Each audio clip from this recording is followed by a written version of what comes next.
स्वामी विवेकानंद जी ने कहा है, उठो उठो जागो और भागो जब तक मंजिल ना मिल जाए। Myself doctor Mamta Sharma welcomes you in my YouTube channel government to governance.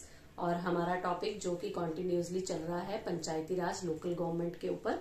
तो अब मैं बताने जा रही हूँ आपको कि लोकल गवर्नमेंट के जो पंचायती राज ब्रांच है उसके क्या काम है। मैं दोबारा से रिपीट करना चाहूंगी कि पंचायती राज सिस्टम में 3 पार्ट्स होते हैं।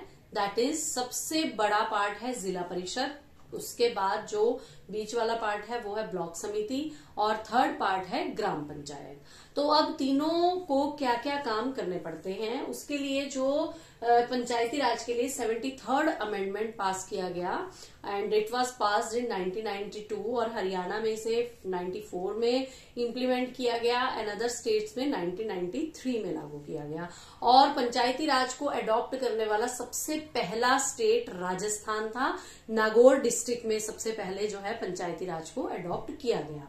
तो अब मैं बताने जा रही हूँ कि 73rd अमेंडमेंट के अकॉर्डिंगली यहाँ जो 73rd अमेंडमेंट के अकॉर्डिंगली 11th शेड्यूल जोड़ा गया पंचायती राज की वर्किंग के लिए और 9th पार्ट जोड़ा गया, यानी 9वां भाग और 11वीं अनुसूची जोड़ी गई। और इसमें क्या किया गया कि 18 टाइप की वर्किंग, इट मीन्स 18 तरह के कार्य जो है वो पंचायती राज संस्थाओं को सौंपे गए। 18 तरह के कौन कौन सी वर्किंग थी, जैसे कि सैनिटेशन, साफ सफाई से रिलेटेड, जैसे गांव में साफ सफाई करना, तालाबों की सफाई करवाना, नालियों की सफाई करवाना, गलियों की सफाई करवाना, ठीक है, और आसपास का जो एरिया है, जंगलात का एरिया है, वहां पर साफ सफाई करना। उसके बाद है पब्लिक वर्क्स। पब्लिक वर्क्स में सारे निर्माण कार्य वर्किंग जो भी जितनी भी, जैसे गलियों का निर्माण करना, सड़कें बनाना और जोहड़ जो है कच्चे होते हैं उनको पक्के तालाब के रूप में बनाना। इसी तरह ही गांव की जो 4 दीवारी करवाना, गांव का गेट लगवाना और गांव में पंचायती भवन बनवाना, गांव में गवर्नमेंट स्कूल्स का निर्माण करवाना, गांव में सामुदायिक भवन जो कम्युनिटी हॉल्स होते हैं वो बनाना, अलग अलग कम्युनिटीज की अलग अलग जो है भवन बनाना, जैसे कि धर्मशालाएं, अलग अलग कम्युनिटी, ब्राह्मण धर्मशाला और अग्रवाल धर्मशाला, या इस तरह के अलग अलग लोग उसमें पैसा देते हैं।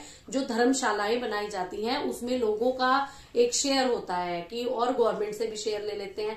लेकिन जो संस्थाएं, जो कि ये मान लीजिए अगर आपकी पंचायत है वो सामुदायिक भवन बनाएगी एंड वो सभी जितने भी कम्युनिटीज हैं सबके लिए ही वो यूज किया जाएगा। उसके बाद है हेल्थ से रिलेटेड, जैसे कि पीएचसी यानी कि प्राइमरी हेल्थ सेंटर्स खोलना अपने गांव में, कम्युनिटी हेल्थ सेंटर खुलवाना। तो प्राइमरी हेल्थ सेंटर में क्या होता है कि एक तरह की ये डिस्पेंसरी होती है और इसमें आशा वर्कर बैठती हैं, इसमें डॉक्टर्स आते हैं, उसमें पैरामेडिकल स्टाफ भी होता है और वो क्या करते हैं कि जो वहां पर छोटा मोटा इस तरह हेल्थ से रिलेटेड काम है, इंजेक्शन देना, वैक्सीनेशन देना, छोटे बच्चों को बीसीजी डीपीटी के इंजेक्शन देना, पल्स पोलियो के अभियान चलाना। और ऐसे ही जो वहां पर डॉक्टर्स होते हैं वो वहां की फीमेल्स की फ्री डिलीवरी करती हैं और कोई भी प्रेग्नेंट वुमेन है उसके लिए जो है फ्री में इंजेक्शंस, दवाइयां, आयरन और जो है कैल्शियम की जो टैबलेट्स हैं वो प्रोवाइड करवाना और उससे रिलेटेड जो भी उनको सुविधा चाहिए वो सारी फैसिलिटी उनको दी जाती है। इसके साथ साथ ही अगर किसी फीमेल की डिलीवरी जो है वो गांव में प्राइमरी हेल्थ सेंटर में नहीं हो पाती है तो उसके लिए फ्री ऑफ कॉस्ट जो है उसको एम्बुलेंस भी प्रोवाइड करवाई जाती है और सिविल हॉस्पिटल जो शहरों में बने होते हैं वहां पर उनको पहुंचाया जाता है ताकि उनको अच्छा ट्रीटमेंट मिल सके। उसके बाद है एजुकेशन के लिए देखिए, जो हमारे गांव में पंचायतें होती हैं, अगर वो पंचायत अवेयर है तो वहां की गांव का एजुकेशन फील्ड बहुत अच्छा होगा, एजुकेशन का स्तर बहुत अच्छा होगा। जैसे कि वहां पर प्राइमरी स्कूल भी होगा, मिडिल स्कूल भी होगा, primary means 1st to 5th तक के, मिडिल 5th to 8th तक के, और उसके बाद हाई स्कूल यानी 10th तक के, और सीनियर सेकेंडरी यानी कि +2 तक का।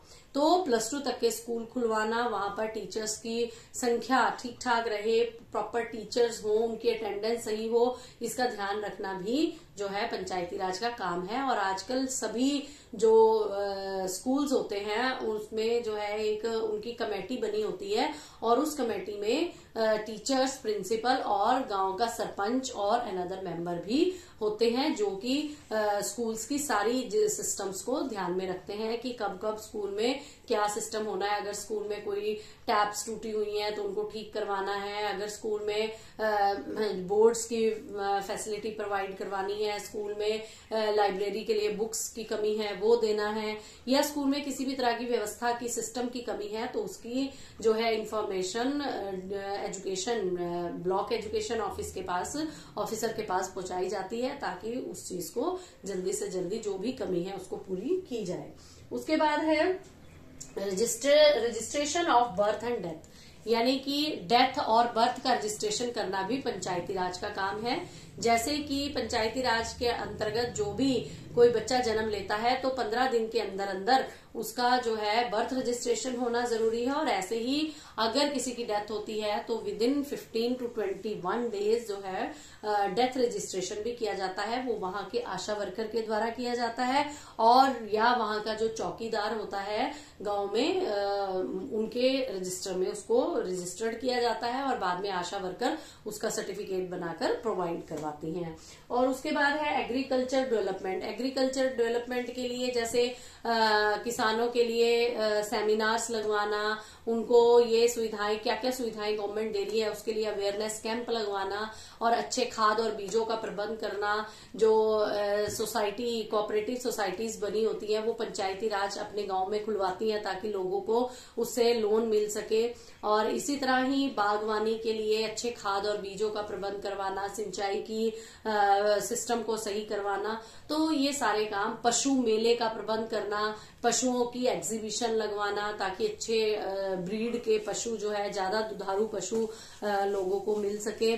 तो इस तरह के सारे काम जो है वो पंचायती लेवल पर किए जाते हैं। ऐसे ही जो पोल्ट्री फार्म्स होते हैं या छोटे छोटे उद्योग धंधे हैं जैसे कि मछली पालन उद्योग, सुअर पालन उद्योग और पोल्ट्री फार्म्स, ये सारे की व्यवस्था करवाना भी इनका काम होता है। और उसके साथ साथ गांव की सिक्योरिटी और सेफ्टी के लिए चौकीदारों की व्यवस्था की जाती है, टिकरी पहरे लगाए जाते हैं ताकि लोगों को सेफ्टी एंड सिक्योरिटी मिल सके। गांव में जो है इलेक्शंस जब होते हैं तो उसके अरेंजमेंट्स के लिए डीसी ऑफिस के थ्रू जो है पंचायतों को डायरेक्शंस दिए जाते हैं और उन डायरेक्शन के जरिए ही पंचायती राज अपने काम करते हैं। तो अल्टीमेटली लोगों की डेवलपमेंट के लिए सभी तरह के काम पंचायतें करती है। और ऐसे ही इलेक्ट्रिसिटी प्रोवाइड करवाना, प्योर ड्रिंक वाटर का प्रबंध करवाना, टंकियों की व्यवस्था करवाना, टैप्स लगवाना, नलकूप खुदवाना, सिंचाई के लिए जो है सरकारी ट्यूबवेल्स का प्रबंध करना। तो ऐसे बहुत सारे काम है। एक बहुत लंबा टॉपिक है ये कि अगर हम वर्किंग को पढ़ें तो ये मेन चीजें मैंने आपको बताई हैं और इसके अकॉर्डिंगली आप नोट्स भी बना सकते हैं। और अगर आप डिमांड करेंगे तो इसके नोट्स मैं आपको प्रोवाइड भी करवा सकती हूँ। तो आपने अगर अब तक ये चैनल सब्सक्राइब नहीं किया है तो इस चैनल को सब्सक्राइब कीजिए, क्योंकि ये बहुत ही ज्यादा आपके लिए बेनिफिशियरी हो सकता है अगर आप किसी एंट्रेंस टेस्ट की तैयारी कर रहे हैं या फिर आप पॉलिटिकल साइंस या पब्लिक एडमिनिस्ट्रेशन कर रहे हैं या आप बीटेक कर रहे हैं। तो आप सभी के लिए ये टॉपिक पंचायती राज का बहुत ज्यादा इंपॉर्टेंट और आपके जीके को इम्प्रूव करने वाला है। तो अब अगली जो वीडियो होगी वो अर्बन जो हमारी बॉडीज हैं, अर्बन लोकल बॉडीज हैं, उनकी वर्किंग को लेकर के ही मैं आपके सामने आऊंगी। तब तक के लिए जय हिंद, जय भारत।